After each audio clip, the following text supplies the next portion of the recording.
Dek Jul, sini cintaku, sayangku, bojone boloku. Yuk, jumeteng lagi ya, jumeteng.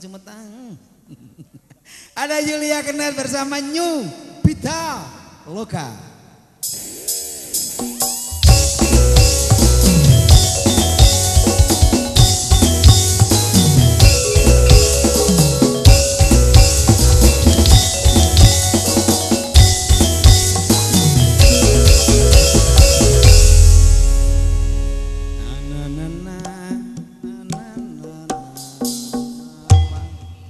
Lagune sesuai karo aku Mas, wis kelakon semene lawase. Wis kelakon semene lawase. Iya, wah suasana yang sangat berbeda Mas. Betul.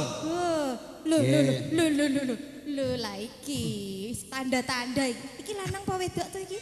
Lanang. Aku oke, iki wis tanda-tanda tenan iki. Aku mbayangne sok awakmu lek gede to le lendano. Iki nek ijek cilik ngene aman Mas, lah nek gede bayo. Iki tenan nih tangga-tangga. Binten langsungan wetengi Mas. Tangga-tanggae bocah perawan-perawan wis kon kabeh dhisik. Adik namanya siapa? Adam. Oh Mas Adam. Dek, ini tadi ada. Oh, iya. Ini dari mana niki, Pak? Sampun dipun aturaken dengan setunggal. Sakmenika sinambi ngaturaken Sugoto. Konjuk para tamu ingkang sampun kepang rawuh. Nah, bukan hanya yang di lewat syukuran saja, tapi juga barangkali loh, coba ditonyo dulu ibu itu. Oh iya. Apa dek? Apa?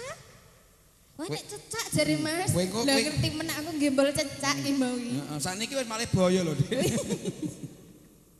Nggih menika wajan. Napa nyewa napa pripun, Mbak? Lah nggih. Nek nyewa ya aja kon wayah foto tok. Sing penting ora pas wayah ragat nggih. Kowe nek ngomong kuwi sesere ra ngomong, Dik. Lah ya, Mas, langsung mawon dipun paringi Sugoto. Apa? Lelagon ingkang taksih bernuansa religi. Moh aku. Lah piye to? Aku kobongan. Nggih. Halo Bu, semuanya sehat.